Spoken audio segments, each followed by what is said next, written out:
Fait que commençons tout de suite. Fait que pourquoi parler d'engrais verts? En fait, les engrais verts, en fait, on pourrait, tous les termes qui réfèrent à engrais verts, culture de couverture, culture intercalaire, engrais verts d'automne, engrais verts de printemps, c'est tous des termes, en fait, qui réfèrent à des cultures qui sont comme pas en production, mais qui sont là pour protéger les sols. Fait que l'objectif de faire des engrais verts, en fait, c'est d'éviter de laisser le sol à nu parce que ça a des impacts énormes sur les propriétés du sol. Donc, premier objectif de faire des engrais verts, c'est la protection des sols. Protection, en fait, il y a différents paramètres qui sont mesurés au niveau physique, chimique et biologique. On va les voir dans la prochaine diapo. Puis les autres intérêts de parler des engrais verts, bien entendu, c'est de fournir de l'azote pour la culture suivante. Puis dans le cas particulier du secteur maraîcher, petits fruits, agir sur les pathogènes de sol parce que ça reste que c'est des productions qui sont susceptibles d'être affectées par les pathogènes de sol. En 1990, il y avait eu un inventaire des problèmes de dégradation des sols qui avait été fait par le MAPAC. Il y avait eu, en fait, pour qualifier ou quantifier la dégradation des sols, il y a eu des indicateurs qui ont été déterminés pour qualifier le niveau de dégradation des sols. Parmi ces indicateurs-là, il y en avait 4 indicateurs qui étaient physiques. On les voit dans les colonnes à côté. Je vais faire apparaître. Il y avait celui de détérioration de la structure, celui de compactage, celui de érosion hydrique et érosion éolienne. Il y avait 3 indicateurs chimiques sur fertilisation, acidification, puis polluants par les métaux. Puis il y avait un seul indicateur biologique qui était le niveau de matière organique du sol qui était mesuré, ce qui était quand même assez limité. Fait que quand on regarde un peu un sol qui est laissé à nu, quand on parle des engrais verts, c'est protéger les sols, éviter de les laisser à nu. Tous les indicateurs qui sont indiqués là, qui sont mentionnés là, on peut presque dire qu'un sol qui est laissé à nu va avoir un impact sur chacun d'eux. Un sol qui est laissé à nu va être susceptible d'avoir une structure qui est dégradée. Il va avoir une probable diminution de matière organique, risques de compaction qui sont plus élevés, pollution par les métaux parce qu'il n'y a aucune culture qui peut prélever les éléments minéraux, et bien entendu les risques d'érosion hydrique et éolienne qui sont associés à un sol qui est laissé à nu. Les indicateurs qui avaient été mis en place, en fait, c'est tous des indicateurs relatifs. Bien entendu, ce qui est mesuré au champ, c'est en fonction d'un sol comparable qui est en santé. Dans l'étude de 1990, en fait, le sol référence, c'était une prairie qui était à proximité dans les mêmes séries de sols, en fait. Fait que souvent, la prairie, c'est pas nécessairement toujours en santé, mais c'est quand même un sol de référence agricole pour les propriétés de sol. J'ai mis le lien, si vous voulez avoir le lien pour avoir accès à l'inventaire qui avait été fait en 1990, mais si vous cherchez sur Internet, de toute façon, inventaire des problèmes de dégradation des sols, c'est dans les premiers qui va sortir. En 2017, Marc-Olivier Gasser de l'IRDA, ils ont refait, en fait, ils sont en train de refaire en fait une étude sur l'état de santé des sols agricoles. Puis dans cette étude-là, ils ont regardé à peu près les mêmes paramètres qui avaient été faits en 90, mais ils ont rajouté des indicateurs biologiques qui sont qui font quand même l'objet de recherches quand même assez récentes relativement aux connaissances sur les sols. Les 3 indicateurs qui ont été ajoutés, carbone labile, l'activité microbienne, respiration microbienne, puis la minéralisation de l'azote. Fait que ces 3 indicateurs-là, c'est vraiment associé à une activité. Quand on a des cultures en croissance dans un champ, quand il y a des racines, carbone, en fait, c'est matière organique, activité microbienne qui est associée aussi à la croissance des cultures, minéralisation de l'azote, quand ils ont une culture qui est dégradée au champ par les micro-organismes. En parallèle avec ça, en fait, je vais mentionner ça. Richard Roy, qui travaille au laboratoire d'écologie microbienne, depuis quelques années, en fait, eux autres, ils travaillent sur le microbiome du sol, rien de moins que ça. Fait qu'ils cherchent vraiment à déterminer les types les types de diversité microbienne qu'on peut retrouver dans un sol, puis associer aussi, en fait, des sols qui sont en santé ou moins en santé. Il y a des projets qui se font dans pommes de terre, entre autres, là-dessus. Comme Richard Roy dit, on parle souvent d'activité microbienne comme étant bénéfique, mais il faut prendre en considération que l'activité microbienne, ça peut aussi provenir des agents pathogènes du sol. C'est comme un peu l'expression que Richard Rogge emploie, c'est plutôt diversité microbienne en richesse et en composition. Donc, une photo, en fait, d'un champ qui a été implanté en fraise. Ça, c'était en 2013, en fait. Au mois de mai 2013, il y avait eu énormément de précipitations. Puis on s'est ramassé avec des risques d'érosion plus grands qu'à l'habitude. Il y a eu plus de dégâts d'érosion cette année-là que les autres années. Fait que quand on parle d'un sol à nu, qu'on dégrade le sol, ben, je pense que c'est un bon exemple. C'est sûr que quand on dit OK, une implantation de fraises début juin, on ne peut pas rien faire d'autre que de constater le dégât. On ne peut rien faire d'autre, mais à plus forte raison, dans les périodes où il n'y a pas de production, il faut protéger le sol et mettre des engrais verts. Un autre, en fait, une donnée que Sylvie Thibodeau de Montérégie m'a fournie. Ils ont fait, en fait, des mesures d'infiltration de l'eau dans le sol selon différents régimes de culture, dont un qui était, mettons, un trèfle rouge implanté en même temps que la céréale et un sol nu. Puis les données qu'ils ont obtenues sur les taux d'infiltration en mètres par jour, quand on est dans une section de champ qui a eu du trèfle, on avait 2,37 mètres d'infiltration d'eau par jour.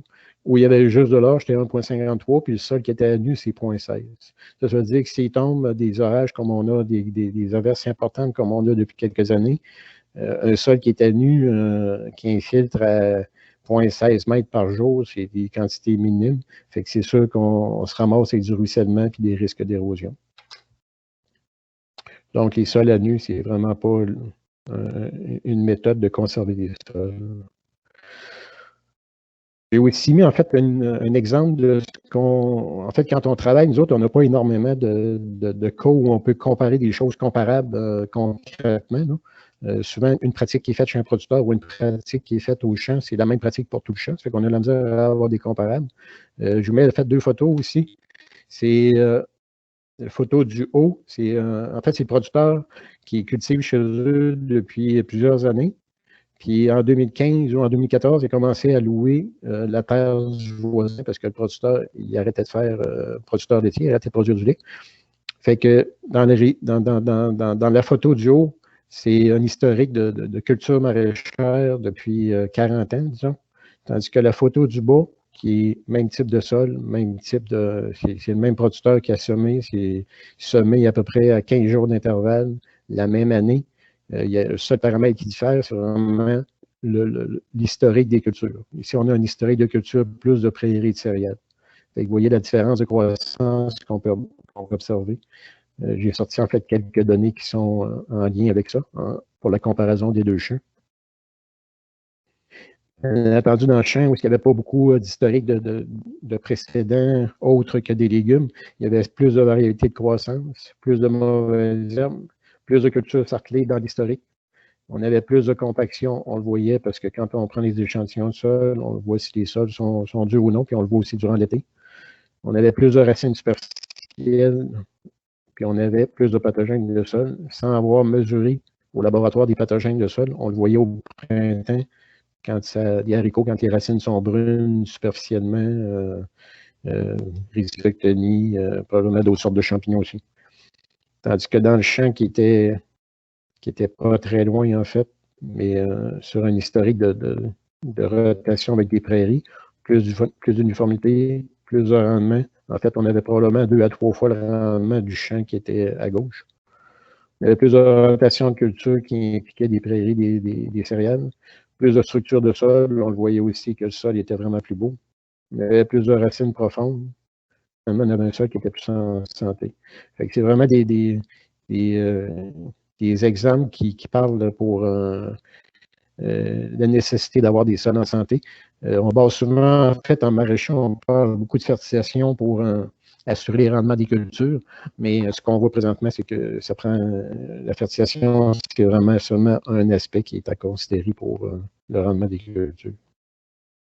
Donc, particularité du secteur horticole, c'est sûr qu'on, nous autres, dans le secteur horticole, on a des cultures à haute valeur à l'hectare. On a peu d'intérêt à faire des rotations parce que souvent les rotations, ils ne rapportent pas. On a une incidence importante des pathogènes de sol, comme je le disais tantôt.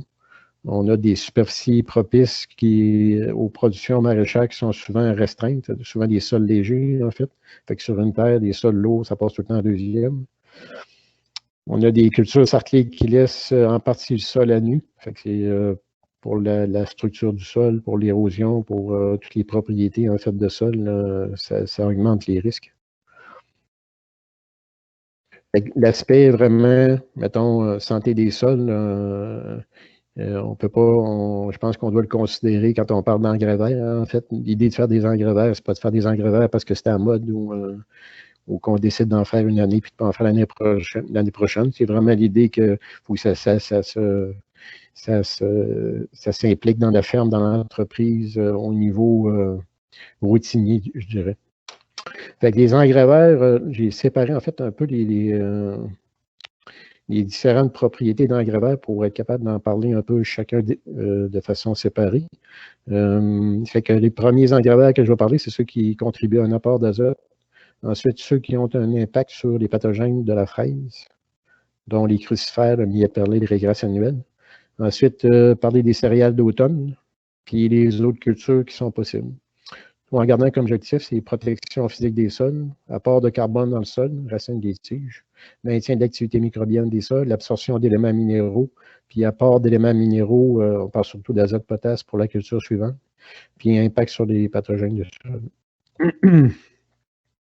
Je vais donner quelques exemples, en fait, de ce que j'ai pu mesurer ou pu trouver dans la littérature. Ça, c'est chez un producteur de légumes, en fait,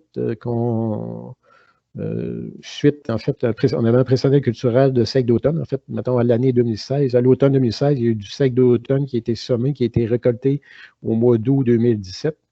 Il y a eu un semis d'avoine poids le 21 août 2017, avec les doses de semis qui sont indiquées là. On a fait des mesures de rendement le 2 novembre 2017. Il faut dire qu'en 2017, on a eu un automne vraiment exceptionnel. Là. Les premiers gels de 2017, je pense que c'est le 10 ou 11 octobre, avec moins 2, moins 3 degrés. Puis on a eu un mois d'octobre après ça qui il n'y a presque pas eu de gel. Fait que les engrais verts ont vraiment bien poussé. Là. Fait qu'on a, le 2 novembre, on a pris les poids de matière sèche, matière fraîche, en fait, sur un mètre carré. On n'a pas fait sécher pour avoir la matière sèche de l'engrais vert, mais on avait au minimum une matière fraîche qu'on avait pesée. Ensuite de ça, bon, avec cette donnée-là, on a estimé l'apport d'azote pour l'année 2018. Puis le stade, en fait, la photo qui est là, c'est vraiment comme en fin de saison. Là. Le stade du poids au 2 novembre, il était vraiment à floraison, puis l'avoine était en montaison. Fait qu'on n'était pas mature. Ceux du 21 août, septembre, octobre, il y avait à peu près 2 mois et demi de croissance. Fait que c'est pas en plus une croissance d'automne, fait que ça n'a pas maturé. Fait que pour en fait estimer la quantité d'azote qu'on avait pour 2018, on n'a pas fait de matière sèche, mais on a estimé qu'il y avait à peu près 20 de matière sèche.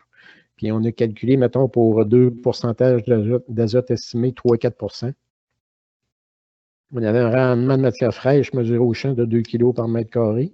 On a pris 2 méthodes de calcul pour calculer, mettons, les contributions en azote pour 2018. C'est des méthodes de calcul qui sont reconnues. Une qui est basée sur la fraction disponible de l'azote, puis une qui est basée sur le pourcentage de disponibilité de l'azote en fonction de la teneur en azote. On dit plus l'engrais vert contient d'azote, plus sa disponibilité est aussi élevée. Puis les sources de cette information-là, c'est dans. Vous pouvez trouver sur Internet, en fait, le document Contribution en azote des engrais verts de légumineuses. Fait que pour un apport de 3 si on estimait qu'il y avait 3 d'azote dans l'engrais vert, on pouvait compter que ça nous apportait entre 70 et 80 kg à l'hectare d'azote pour l'année suivante, en fait.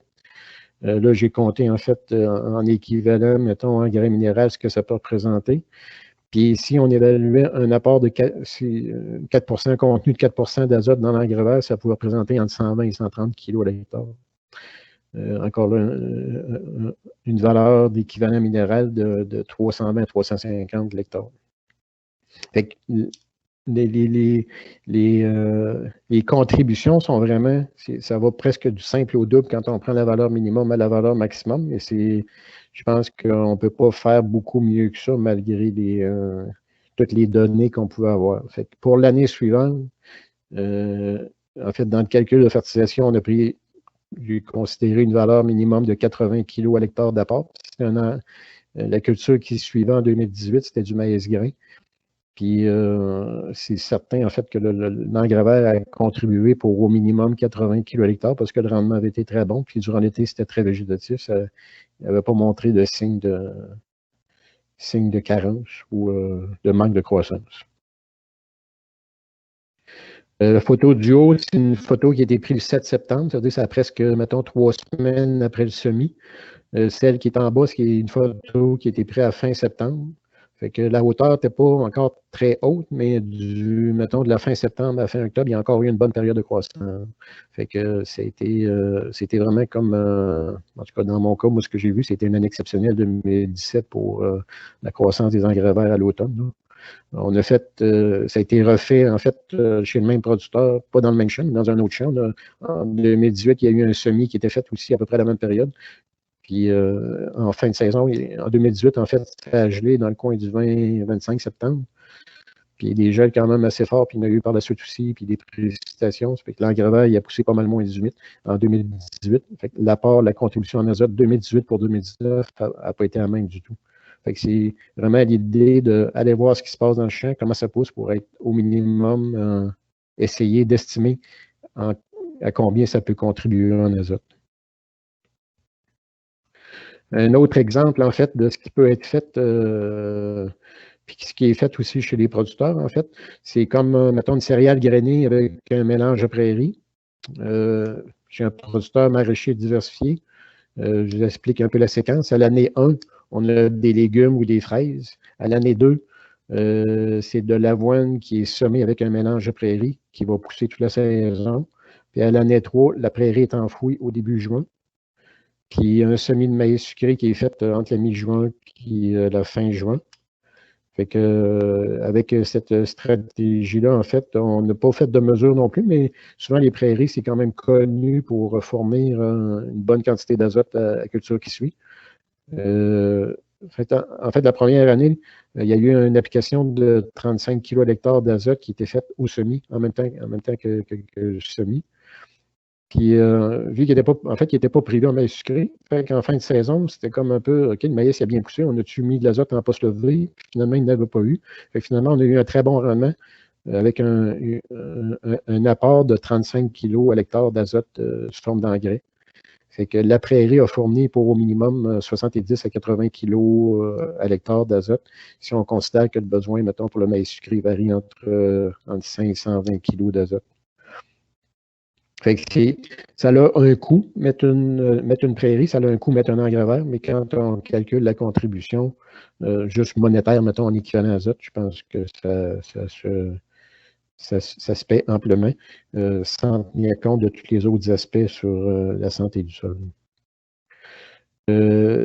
Un projet qui est fait chez un producteur depuis 2015 en pommes de terre bio, en fait. C'est un projet qui est fait avec l'IRDA, avec Christine Landry et Mylène Marchand-Roy de l'IRDA qui travaille depuis 2015 sur ce projet-là. Dans le même site, on a une rotation céréales, pommes de terre, prairies, céréales d'automne, maïs grain ou maïs en silage.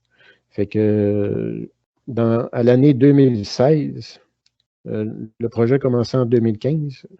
Les données ont commencé en 2015. En 2016, il y a eu des parcelles qui ont été établies selon avec différents engrais verts qui sont montrés ici. On avait des parcelles, en fait, il y avait des répétitions, c'est en recherche, où il y avait juste de l'avoine, avoine trèfle, raie grasse, il y avait mélange trèfle rouge et blanc, puis il y avait de la veste velue. La première colonne, c'est la biomasse qui a été récoltée en fin de saison. Les engrais verts, ils ont été là toute la saison. C'est un semis du printemps qui a été récolté en fin de saison. La deuxième colonne, c'est l'azote total qui a été mesuré carrément au champ. L'azote efficace, c'est ce qui a été calculé selon l'azote total qui a été mesuré au champ. Ensuite, on a les valeurs de phosphore, potassium, le P efficace, puis le P total sur le N efficace, puis le K total sur le N efficace, puis le C sur N aussi. de l'engrais vert, en fait. Ce qui est entouré en bleu, c'est l'azote qui est apporté, en fait, par l'engrais vert pour la culture qui suit, qui va être des pommes de terre qui a été des pommes de terre, en fait, en 2017. Fait que, si on regarde, mettons, l'avoine laissée mettons, jusqu'à maturité, ça l'a apporté 0 kg d'azote à l'hectare. L'avoine plus trèfle, l'avoine juste la paille, 0 encore. Le trèfle a apporté, le trèfle n'était vraiment pas beaucoup développé, il a apporté juste 8 kg. Le raigrasse, ça en a apporté 35. Le mélange de trèfle rouge, trèfle blanc, 39. Puis la veste velue en a apporté 67 efficaces. Puis il y a aussi, en fait, un apport non négligeable, qui est en jaune, en potassium. Et on pourrait dire, OK, l'année d'après, on va avoir veste velue, ça va donner notre record de rendement. Je montre ici les rendements qui ont été obtenus l'année suivante. Ça, c'est, mettons, tout régime de fertilisation confondu, là, juste séparé selon les parcelles d'engrais verts de chacun des engrais verts. Fait qu'on, statistiquement, il n'y a pas de différence entre l'avoine et la veste velue. L'avoine qui contribue à 0, puis la veste velue qui contribue à 67. On avait quand même 32, mettons à peu près 30 tonnes à l'hectare de rendement, ce qui est un très bon rendement, en fait, dans le biologique, là. Ce qui explique ça en partie, c'est c'est sûr que le producteur, c'est pas un producteur maraîcher diversifié. Au départ, c'est un producteur laitier qui fait beaucoup de prairies, céréales, puis des rotations quand même assez longues. Ça fait qu'on avait une prairie qui n'était pas très loin non plus dans le système de rotation. Je pense qu'elle datait de 2 ans ou 3 ans. Fait qu'il y a des fortes chances que le sol, par lui-même, contribuait pour beaucoup. Puis de toute façon, on voyait aussi que le sol était profond, puis on l'a vu durant l'été aussi, les croissances des plants étaient très bonnes, puis c'était pas marqué comme différence tant que ça entre les différents traitements. Fait qu'on a une certaine amélioration, un rendement qui est un peu plus haut dans la partie veste velue, mais statistiquement, il n'est pas concluant. Fait que globalement, on a environ 30 tonnes à l'hectare. L'année, en fait, après la récolte, les pommes de terre ont été récoltées fin août. Après les pommes de terre, il y a eu du blé d'automne qui a été semé. Puis l'année d'après, le blé d'automne, il était encore récolté dans les mêmes parcelles pour mesurer le rendement, puis mesurer en fait l'arrière-effet de chacun des engrais verts. Puis l'année d'après, où il y a eu de la veste velue, le rendement était significativement plus élevé en grains que toutes les autres parcelles. Fait qu'on a probablement un effet qui est plus arrière-effet qu'effet immédiat selon le type d'engrais vert qu'on a. Il faut dire que quand c'est semé, mettons du printemps 2016 jusqu'à l'automne 2016, les engrais verts ils ont atteint un certain niveau de maturité qui fait qu'ils sont quand même un peu lignifiés, puis ils ne sont peut-être pas dégradés si rapidement que ça non plus. Mais c'est un très bon rendement de pommes de terre globalement pour l'ensemble du site. L'idée d'avoir, en fait, je marque ça un peu l'obsession d'avoir le chiffre. On essaye tout le temps d'avoir le chiffre pour dire combien je vais soustraire d'engrais dans mon champ compte tenu de l'engrais vert qui a été fait avant. Bien, c'est pas tout le temps si simple que ça. Au minimum, c'est d'aller voir ce qui se passe dans le champ, c'était quoi le niveau de croissance du plant qu'on pouvait avoir. Fait que la croissance de l'engrais vert à l'automne, ça va être variable selon les conditions climatiques. Il faut tenir compte aussi un peu du stade phénologique de l'engrais vert en fin de saison, qui est plus ou moins mature. Selon le niveau de maturité, il va y avoir des pertes d'azote pendant l'hiver si on a un hiver qui est plus ou moins doux. Ça reste qu'il y a une activité microbienne dans le sol quand on a un hiver doux. Ça fait que des pertes d'azote durant l'hiver et le printemps. C'est sûr qu'on peut en avoir là aussi. Puis l'autre aspect aussi, c'est comme il y a une minéralisation rapide au printemps qui n'est pas nécessairement non plus synchronisée avec les besoins de la culture. La photo qui est en bas un peu réfère à ça. Ça, c'est une plantation de fraises qui est photographiée au début juillet. Fait que même si on dit qu'on a un engrais vert précédent d'avoir un poids qui pourrait contribuer pour 80 kg d'azote,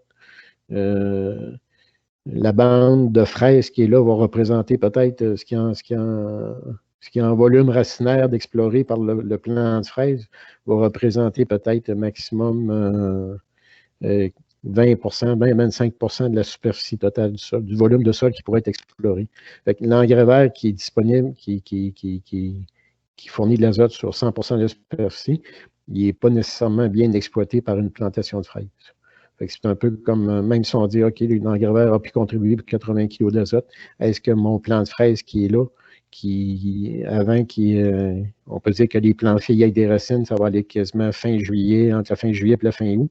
Il y a probablement une bonne partie de l'azote d'un engrais vert qui est jeune, qui est déjà minéralisé et perdu aussi. D'où l'idée que peut-être une plantation de fraises, je pense, bénéficie mieux peut-être d'un retour de prairie ou d'un engrais vert qui est plutôt mature, où la libération de l'azote va se faire vraiment sur une plus longue période.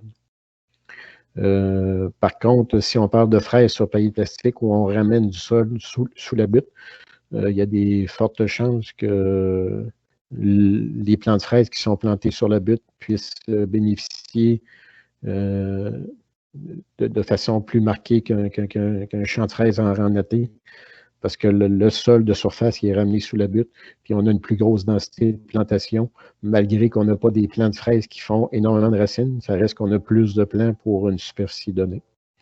Il n'y a pas vraiment de données qui ont été prises là-dessus. En fait, il y avait eu des données qui avaient été prises, mettons, pour l'eau, en fait, avec Carl Boivin, puis l'azote avec Christine Landry, mais ça touchait principalement des engrais minéraux. On pouvait voir un peu comment le plant de fraise pouvait exploiter un peu la butte de sol. Mais je pense que ça n'a jamais été fait, en fait, avec des engrais verts. En fait, je n'ai jamais trouvé de données là-dessus. Fait que les autres facteurs, en fait, qui vont influencer la quantité d'azote qui va être disponible dans la culture, il y a le carbone labile, comme on a parlé tantôt, ce qui est en lien avec la matière organique et tout ce qui est en croissance sur le terrain. Le type de sol, le sol léger va minéraliser souvent plus rapidement qu'un sol lourd, qui va plutôt avoir tendance à être frais et garder plus d'azote.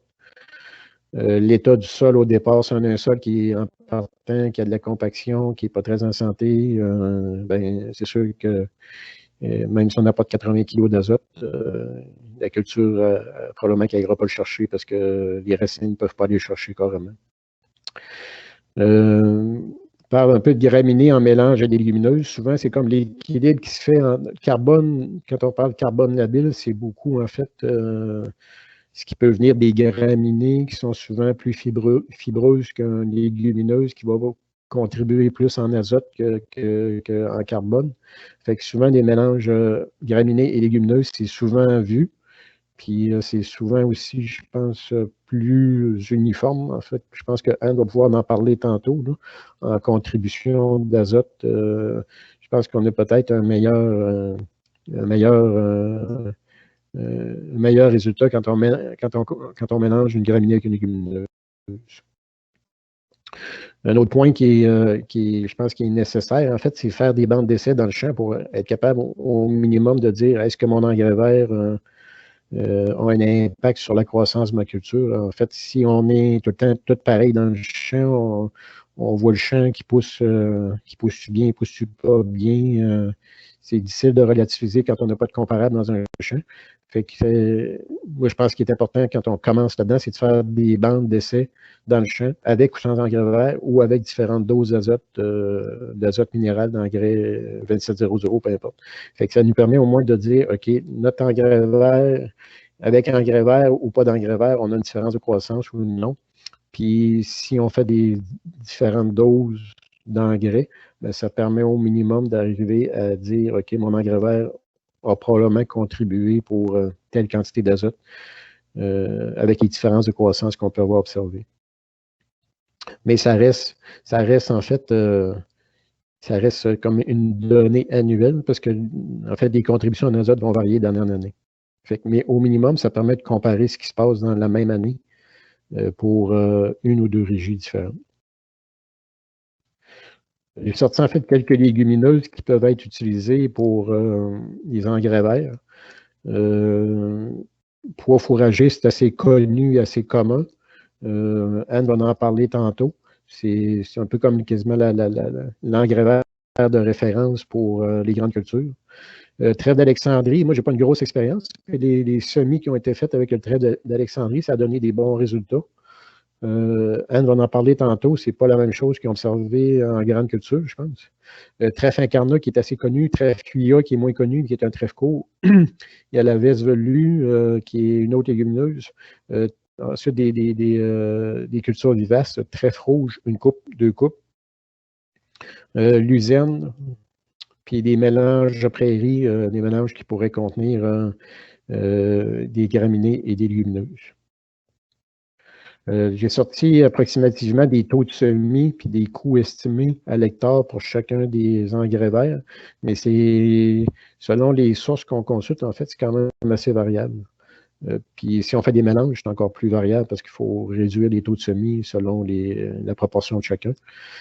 Fait que si on peut les prendre à la suite de l'autre. Le poids, mettons, pour un taux de semis 100 kg à l'hectare, un coût estimé de 120 kg à l'hectare, croissance rapide, tolérant au gel d'automne.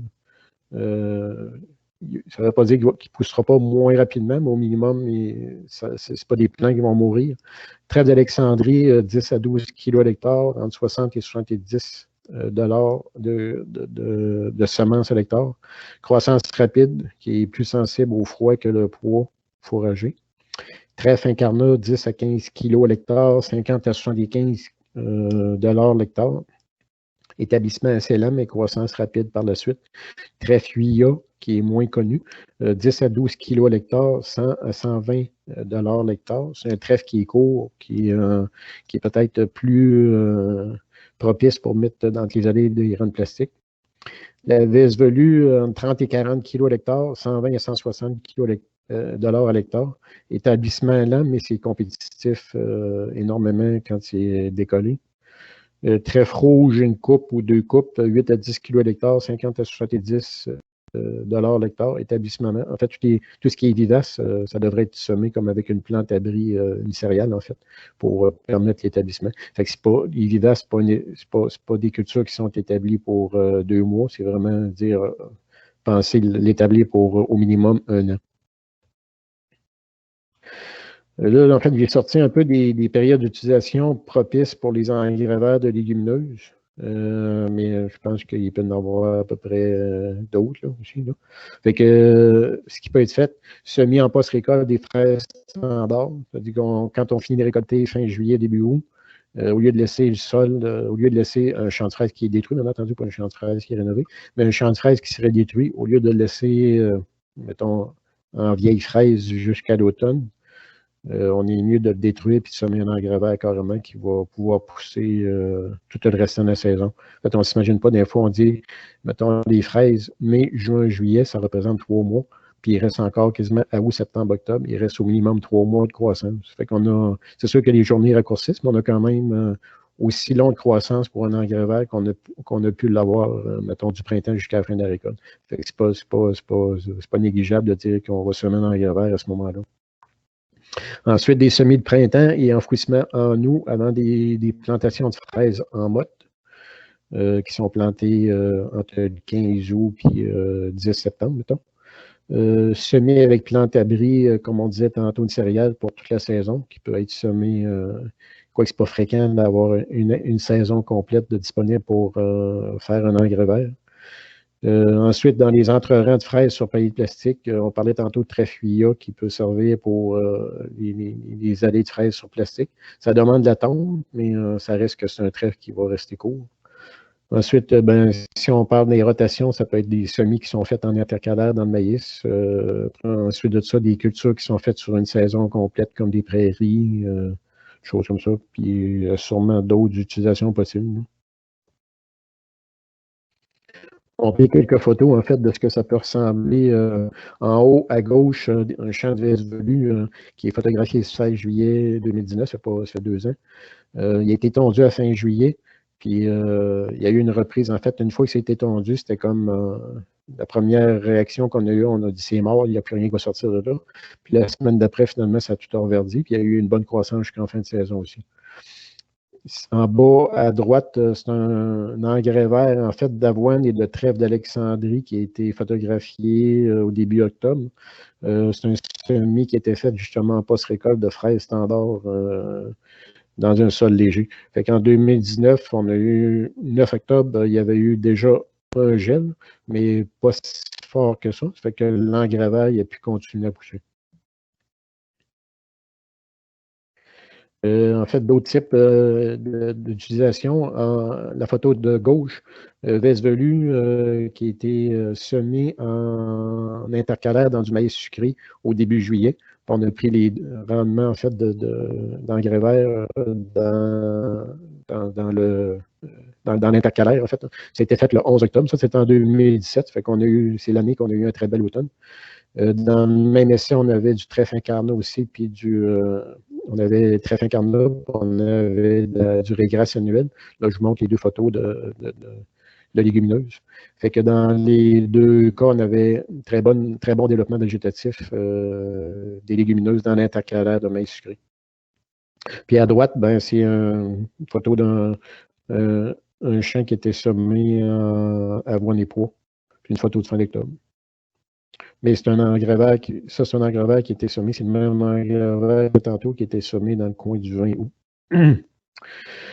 Autre possibilité, on parlait tantôt entre les allées de paillis de plastique.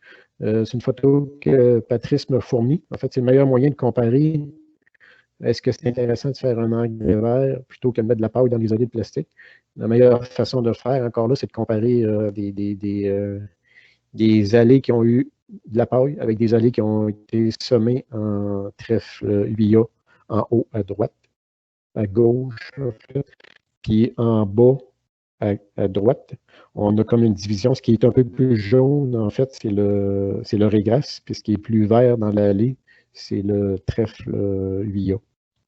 Fait que c'est meilleure façon de dire, de pouvoir juger par le producteur, c'est quoi qui est intéressant comparé à de la pâte.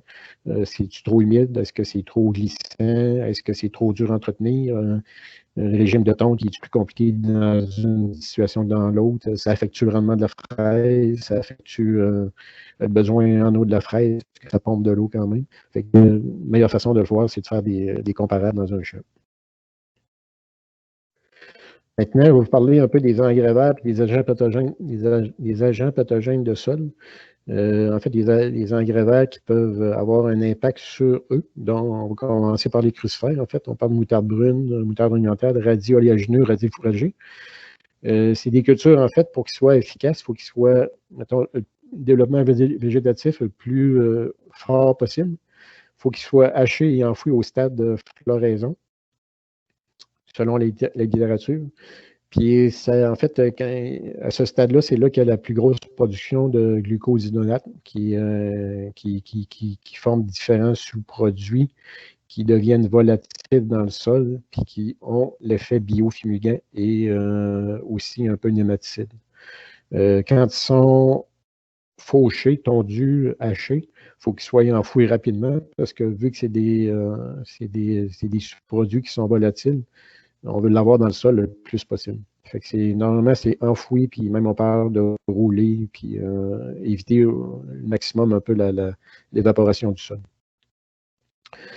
En fait, c'est des composés qui ont un effet biofumigant sur différents pathogènes de sol, puis ont aussi un effet nématicide sur les principaux, en fait, qui sont les nématodes qui sont répertoriés un peu dans le domaine maraîcher. Là.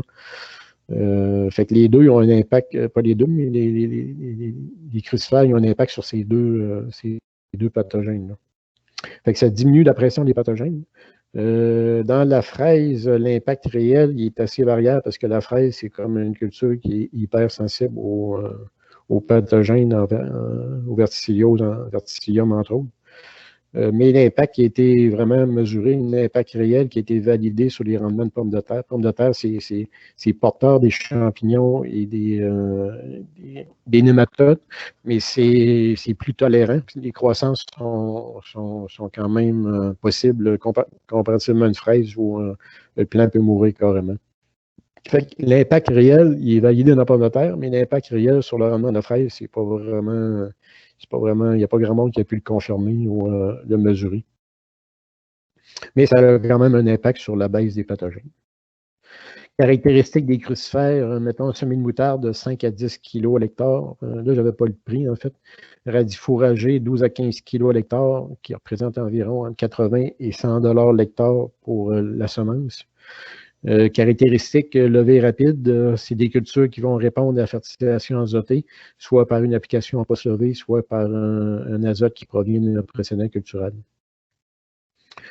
C'est des engrais aussi qui ont une croissance rapide, même à l'automne. Bien entendu, des crucifères, c'est des plantes de climat frais qui tolèrent le gel d'automne. Je parle de dernier des crucifères. C'est sûr qu'il y a des producteurs, s'ils font des légumes crucifères, ben, c'est presque à bannir de la rotation parce que ça entretient en fait le champignon de dernier des crucifères.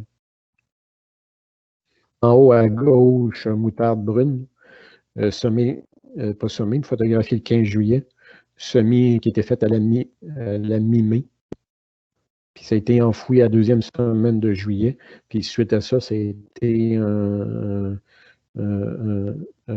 régresse qui était fait. En bas, à droite, c'est radifouragé qui a été photographié à mi-octobre. En fait, un semis qui avait été fait en post-récolte de fraises en bas. Ça, c'était des semis-purs parce qu'on voulait évaluer, en fait, chacun des engrais verts séparément. Période d'utilisation pour les crucifères que j'ai pu identifier, en fait, en précédent culturel de la fraise, à cause de l'effet biofumigant et nématicide.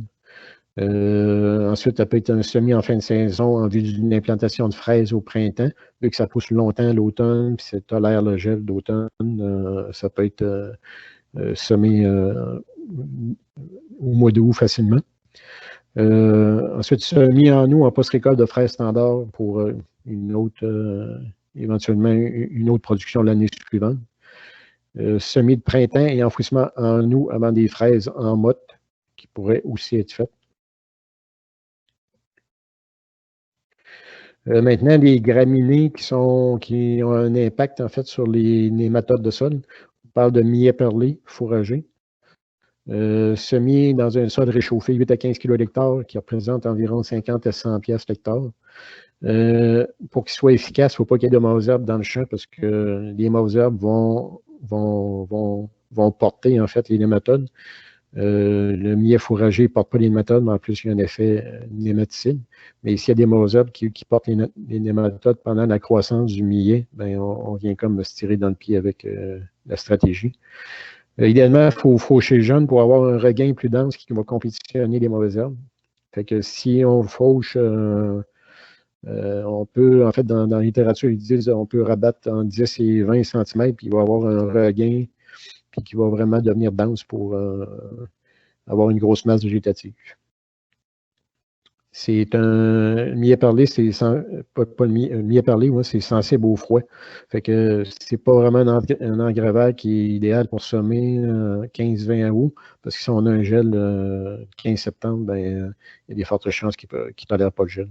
Fait que c'est vraiment comme un engrais vert d'été plutôt qu'un engrais vert de fin de saison. L'autre graminée, en fait, le régresse annuel qui n'est pas nématicide, mais que selon la littérature, les nématodes, ils ne se multiplient pas sur ses racines. Fait que ça peut être intéressant, en fait, régresse annuel, c'est assez connu comme engrais vert, comme culture intercalaire ou engrais vert pleine surface. Fait que c'est intéressant pour éviter la multiplication des nématodes. Fait que les semis 20 à 30 kg l'hectare, 70 à 100 l'hectare en semences. Bonne levée, même si la semence est en surface. En fait, ce n'est pas trop compliqué à faire lever au champ et à faire pousser non plus. Là. Idéalement, comme un peu le millet perlé, il ne faut pas qu'il y ait de moisissures si on ne veut pas qu'il y ait de nématodes qui se multiplient dessus. Croissance rapide, forte masse racinaire, possible sur une saison complète, tolère le gel d'automne. Problème, des fois que ça peut occasionner, c'est que ça repousse au printemps suivant, avec un certain, en fait, pas à 100%, il y a un certain pourcentage des plants qui repartent au printemps. Ça, c'est une photo, en fait, qui a été faite qui a été prise en 2017, au mois d'octobre, encore dans l'essai d'intercalaire de maïs sucré. Fait qu'on avait un semis qui avait été fait dans le coin du 8-10 juillet. Fait qu'on avait un bon développement végétatif, puis grosse masse racinaire aussi. On a pris quelques photos possibles de régresse, en fait. En haut à gauche, régresse tondue dans la tomate. C'est, mettons, 6 semaines après le semis, il y a eu une tonde qui a été faite. En bas à gauche, dans les fraises en motte, En fait, c'est un semis qui a été fait dans le coin du 25 août. C'est une photo qui a été prise dans le coin du 15 septembre. Fait que c'est comme ça lève très rapidement. Dans l'espace d'une semaine, si les conditions sont propices, c'est déjà levé. En haut, à droite, c'est un semi-plein largeur, en fait, de régresse. C'est la partie la plus vert pâle en partant. Là. Ce qui est plus foncé en montant, c'est une céréale, je pense que c'était de l'orge, en fait. C'est possible de semer plein largeur aussi. Puis en bas, à droite, c'est régresse en intercalaire dans du maïs. Autre possibilité de culture qui peut être faite en rotation avec les fraises, les céréales d'automne. On parle de sec d'automne, blé d'automne. Sec d'automne, souvent, c'est plus tolérant, en fait, au froid d'hiver que le blé d'automne. Meilleure chance de passer l'hiver que le blé d'automne, finalement. Les semis de céréales d'automne se font de la fin août à la fin septembre, selon les régions. Dans la région de Québec, passé début septembre, ça commence à être un peu risqué quand même de faire des céréales d'automne, mais plus on monte vers l'ouest, en Montérégie, plus les dates sont repoussées, bien entendu, parce que la période de croissance est plus longue à l'automne.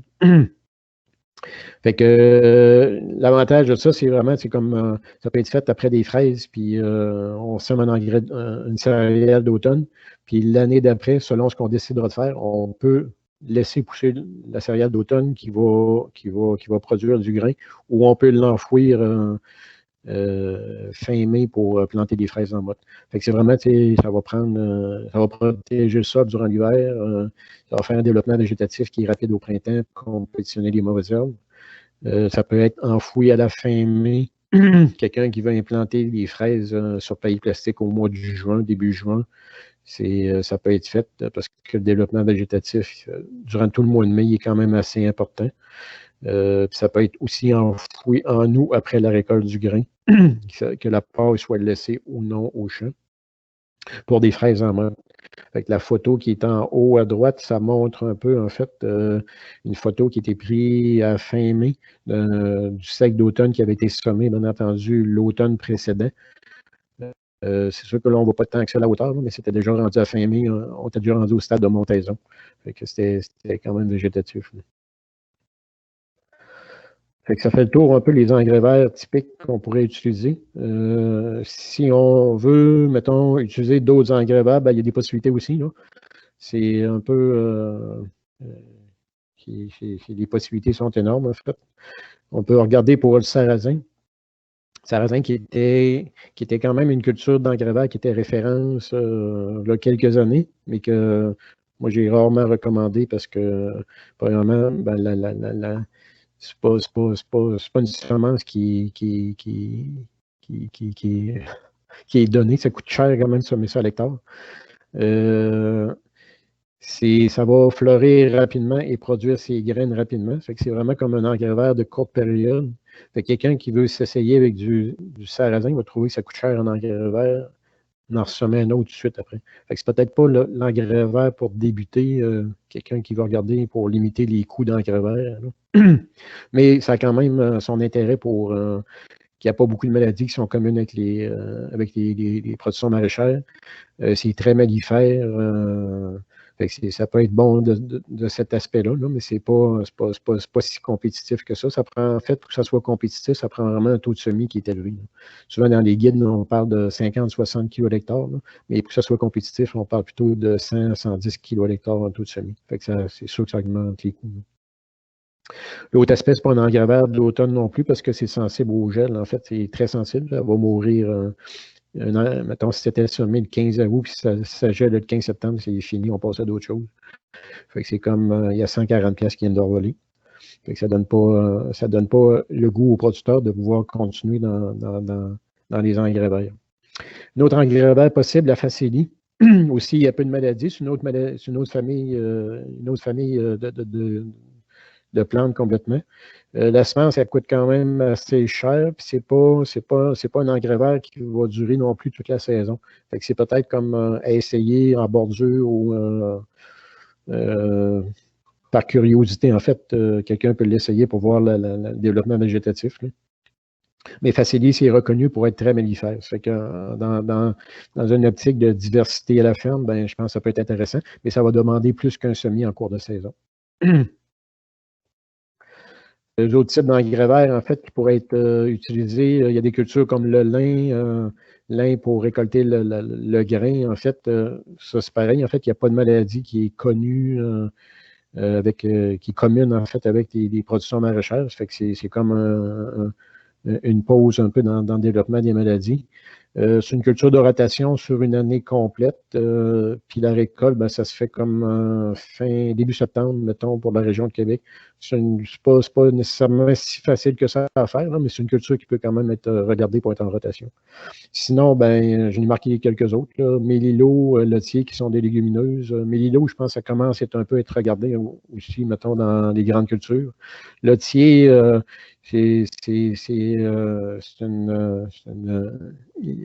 au départ, on appelait ça de la luzerne des terrains pauvres. Fait que souvent, c'est des terrains qui sont comme pas trop cultivés, puis que au lieu du ressemer chaque année, ou ben, on laissait le sol sans rien, ben, ça peut être utilisé avec du lotier. Sinon, il y a des mélanges d'engrais verts qui sont déjà disponibles sur le marché. Ils sont déjà calibrés pour les taux de semis de chacun. Puis là, ben, en fait, c'est les espèces qui vont s'établir selon les conditions du sol et le climat. C'est comme un peu chacun fait des essais de son côté. Là. Les autres points à surveiller, est-ce qu'on doit enfouir, en fait, ou laisser en croissance à l'automne l'engrais vert? En fait, si l'engrais vert est jeune, je ne vois pas l'intérêt, en fait, de l'enfouir à l'automne, compte tenu que si on décide de l'enfouir, admettons, le 15 octobre, mais qu'il y a encore, mettons, du temps propice à la croissance jusqu'au 15 novembre, ben, c'est comme si on perdait, en fait, un mois de croissance d'engrais vert. En plus que lorsqu'il est enfoui, ben, il commence déjà à se minéraliser et à libérer son azote. S'il est enfoui, puis qu'on a des conditions de température, précipitation élevée, ben on dégrade la structure de sol. Fait qu'un engrais vert qui est jeune, en tout cas, moi, dans mon expérience, j'ai aucun intérêt à enfouir un engrais vert qui est jeune. Un engrais vert qui est plus mature, comme un engrais vert qui aurait poussé toute la saison, en fait, ça peut être enfoui ou non selon ce qu'on pense faire comme culture l'année suivante dans un champ. Si on a une culture qui est très rapide, qui va pousser, mettons, sur une courte période, on a peut-être avantage à l'enfouir à l'automne pour justement accélérer sa minéralisation, en fait, sa décomposition. Mais si c'est une culture qui est là pour une longue période l'année suivante, ben, on n'a peut-être pas nécessairement avantage non plus à l'enfouir à l'automne. On peut laisser passer l'hiver, puis elle va protéger le sol durant tout l'hiver aussi. Puis au printemps, ça peut être enfoui. Fait que travail de sol, ensuite, les autres points, travail de sol, les résidus de culture, c'est sûr que quand on parle d'engrais verts qui vont apporter une masse racinaire et une biomasse aérienne, ben, ça fait de la biomasse qui fait que ça peut nuire aux travaux de dérouleuses de pays de plastique ou de planteurs ou de. Ça fait que c'est comme un peu. On va avoir de la matière organique, mais on ne veut pas que ça nuise aux équipements. Ben, c'est un peu comme. C'est l'inconvénient de l'avantage qu'on a là, présentement. Là. Mais ça reste que c'est gérable, je pense, pour la majorité du monde. C'est rien qu'il faut être peut-être un peu plus patient. Fait que ça va être particulièrement dans le cas, en fait, que quand on a un engrais vert qui est mature, que la décomposition va être plus lente. Parce qu'un engrais vert qui est jeune, généralement au printemps, quand on passe un coup d'herse ou un coup d'échaumeuse de disque, peu importe, on voit déjà plus de résidus de culture parce que l'engrais vert il est tellement peu fibreux qu'il est tout décomposé. C'est vraiment dans le cas des engrais verts qui sont plus matures. Ensuite, ben, les types de semis, ça peut être semé soit à la volée, ben non, semé qu'un semoir à céréales, dépendant de ce qu'on a. Il y a des semoirs à volée qui s'installent sur des équipements de travail de sol déjà prédéterminés. Dans les grandes cultures, Anne va pouvoir m'en parler tantôt. C'est connu, c'est pratiqué depuis plusieurs années. Ils mettent ça sur des déchaumeuses à disques ou des cultivateurs lourds, puis ils enfouissent la semence en même temps qu'ils travaillent leur sol, en fait. Puis le taux de semis, c'est sûr que c'est une importance relative, mais c'est selon la superficie à semer. C'est sûr que si on a un demi-acre à semer, si on se trompe de 20 dans le taux de semis, en plus, c'est pas si grave compte tenu qu'on a un demi-acre. Plus en fait la superficie est importante à semer, plus que le taux de semis visé va être important à viser aussi. Alors, ça va demander une calibration qui est plus précise à ce moment-là. Ensuite, j'achève, ça ne sera pas très long, là, il m'en reste pour 5 minutes. Faire des essais d'engrais verts sur des petites superficies. La meilleure façon de se familiariser avec les différents engrais verts, c'est de les voir en croissance chez vous. Nous autres, avec les producteurs, souvent, on fait des semis sur des parcelles de 5 mètres par 10 mètres. On calcule la quantité de semences qu'on a besoin, puis on sème l'engrais vert. Puis ça nous permet au moins aux producteurs de voir un peu différents types d'engrais verts en croissance dans le champ chez eux. Comme je disais tantôt, avoir des sections comparables à la fertilisation azotée. Faire varier un paramètre. C'est sûr que si on fait varier, mettons, un fumier, engrais vert, engrais minéral, on sait faire c'est quoi qui a contribué, pourquoi. Fait que quand on essaye de faire des choses qui se comparent, on essaye de faire varier un paramètre à la fois. Des semi-purs ou en mélange, en fait, si on prend des espèces qui vont viser les agents pathogènes, ça prend des semi-purs, juste de la moutarde brune ou juste du radis fourragé ou juste du millet perlé. Mais si on parle, mettons, des autres mélanges qui peuvent être faits qui visent, mettons, pour des contributions d'azote ou protection des sols, ben, ça peut être des mélanges à 2 ou 3 espèces qui soient faites, souvent graminées légumineuses qui peuvent être utilisées. Les mélanges à plusieurs espèces, ça peut être fait aussi, mais ça reste que c'est complexe parce que faut déterminer en fait un taux de semis de chacune des espèces. Puis il y a aussi le problème facilité à semer. Il y a différentes grosseurs de semences. Pas nécessairement la même uniformité qu'il va y avoir dans le semoir. La croissance au champ va aussi être variable selon la réussite du taux de semis qu'on va avoir aussi. Puis il y a certains fournisseurs, en fait, qui vendent des espèces qui sont déjà pré-mélangées. Fait que sur Internet, on peut en voir. C'est comme un peu. Il y a différents pré-mélanges. C'est sûr qu'on peut se perdre là-dedans un peu, puis savoir quoi choisir, savoir quoi qui est le mieux. Là, mais je pense que le minimum, c'est de commencer par la base avec des espèces un peu connues quand même. Ensuite, l'autre aspect aussi est important. Plus l'engrais vert va être semé tard en saison, plus qu'on va être limité dans les espèces qu'on va pouvoir semer. Question de coût de semence, sensibilité au gel, longueur des jours. C'est sûr que si on sème un engrais vert qui coûte 150$ l'hectare le 15 août, puis que ça gèle le 15 septembre, ben c'est pas vraiment intéressant. Fait que un semis d'engrais vert qui est fait au début septembre, c'est quasiment dire, OK, on va semer soit de l'avoine, soit de l'orge ou une céréale standard. La période du mois d'août, en fait, est quand même assez critique. Ça paraît que les journées raccourcissent. Un semis qui est fait au début août, puis un semis qui est fait à fin août. Là. En fin de saison, c'est le jour et la nuit en frais de croissance comparé. Alors, ça conclut pas mal, en fait, la présentation sur les engrais verts. Juste mentionner, en fait, que pour les producteurs, en fait, qui font des engrais verts, dans le programme Prime Vert du MAPAC, le volet 1, il y a des subventions qui sont possibles pour les semis d'engrais verts. C'est s'informer dans chacune des régions pour savoir quelles sont les conditions du programme, en fait. Ensuite, la santé des sols devrait faire partie intégrante de la stratégie phytosanitaire. On l'a vu un peu tantôt avec les différences de croissance dans le haricot, avec des précédents culturels, des précédents culturaux de prairies et de céréales. Puis les engrais verts, c'est un des éléments de cette stratégie. Puis on pourrait conclure en disant que la santé des sols, la santé des cultures, ça va prendre moins d'intrants, on va obtenir des meilleurs rendements. Alors voilà, merci.